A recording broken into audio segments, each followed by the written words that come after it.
Tema kali ini ingin kita bahas yakni hal-hal yang paling menyebabkan murai batu kita rusak.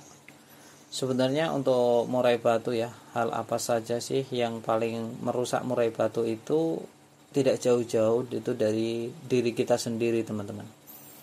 Ketika kita tidak memiliki rasa atau jiwa ya, ikatan batin dengan murai batu dalam artian chemistry, maka kita akan susah sekali untuk merawat murai batu itu sendiri. Apapun yang kita lakukan akan selalu salah ketika kita tidak memiliki ikatan batin. Lain cerita ketika kita sudah menjalin ikatan batin, sudah mengerti karakternya, memegang murai batunya itu seperti apa, sudah paham betul, maka kita tidak akan terjebak di ego dan ambisi. Ini ada kaitannya ya dengan murai batu, hal-hal yang paling dominan merusak murai batu kita. Ketika ego dan ambisi kita tidak tertolong atau tidak tertahan sampai kita lupa bahwa kita itu memelihara hewan yang mana dia butuh istirahat, butuh pengondisian, ada pemasteran, ada recovery factor juga ya, agar bisa mengintimidasi atau memiliki jiwa teritorial ya, atau penguasa wilayah. Murai batu kan murai termasuk burung yang memiliki factor tinggi ya, burung-burung factor. Nah, ini bisa menjadi acuan kita ya teman-teman untuk selalu memahami bahwa murai batu tadi seharusnya kita kondisikan di titik terbaiknya ya, jangan dilombakan sebelum jadwalnya lomba yang sebagaimana mestinya.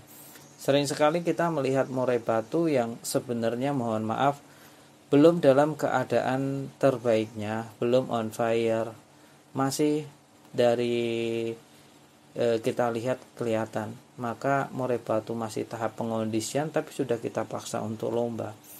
Mungkin kalau kita hoki itu akan masuk nominasi, tapi kan apa iya kita harus mengandalkan hoki? Kita juga perlu dong memainkan strategi. Nah, inilah yang perlu dikupas juga. Murai batu sebaiknya jangan dilombakan terlalu dekat, cukup sebulan sekali. Ya, yang paling merusak ya tadi over lomba atau OL. Yang kedua, kita itu tentang ego juga sebenarnya.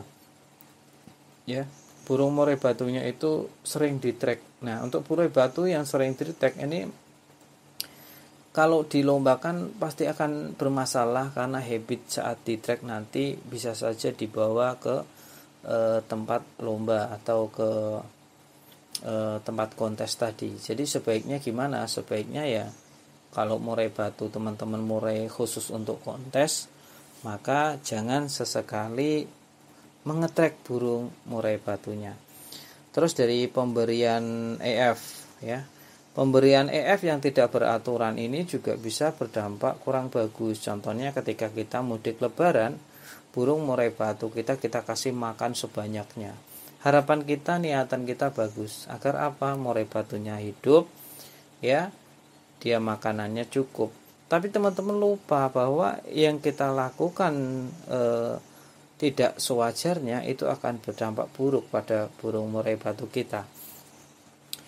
Biasanya mayoritas itu tangannya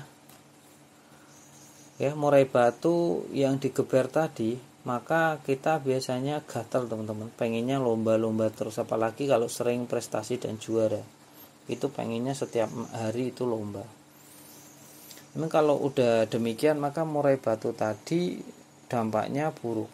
Ada yang cabutin bulu atau bisa dibilang cabut bulu, terus burungnya nakal ya, nampar kanan nampar kiri nggak karuan, sudah di sedemikian rupa tapi masih bermasalah. Hal-hal kecil inilah yang mengakibatkan murai batu tadi menjadi rusak ya. Kalau over lomba juga nggak bagus, terus di track di rumah tidak bagus, dipancing-pancing apalagi kalau kita mancing-mancing menggunakan MP3. Wah, ini sangat disayangkan sekali ya. Nanti burungnya di rumah seharusnya istirahat malah tidak istirahat dan malah bengok-bengok atau bongkar-bongkar materi. Hal kecil inilah yang seharusnya teman-teman hindari. Kalaupun teman-teman pengen ngetrack, mungkin teman-teman juga harus melihat jam atau dimenitin atau di timer agar tidak lebih dari 8 atau 10 menit. Karena 8-10 menit itulah waktu durasi saat kita melombakan murai batu. Meskipun saya tidak menyarankan untuk murai batu teman-teman itu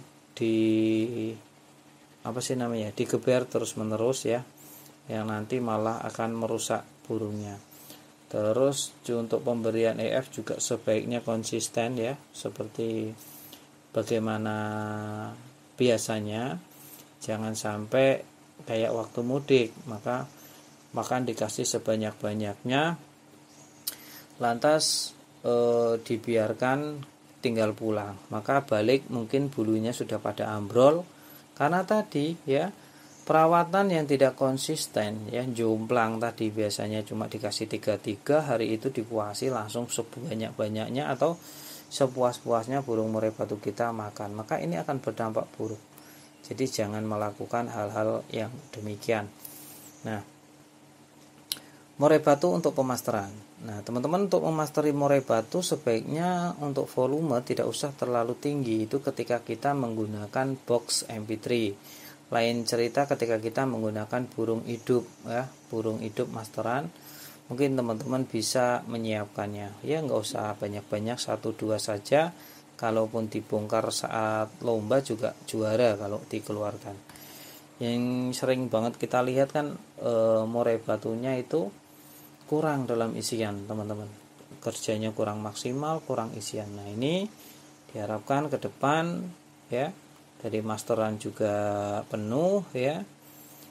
Factornya juga bagus karena tadi 1 bulan full ya, 1 bulan full murai batu itu dikondisikan, dimasterin, meningkatkan factor agar memiliki jiwa tarung atau teritorial tadi, yang bisa membuat murai batu itu semakin percaya diri.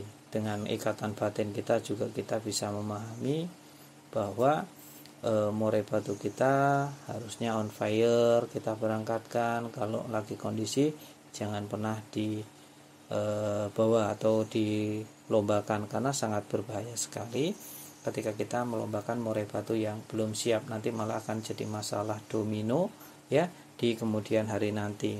Masalah panjang maksudnya ya, bukan yang lain-lain.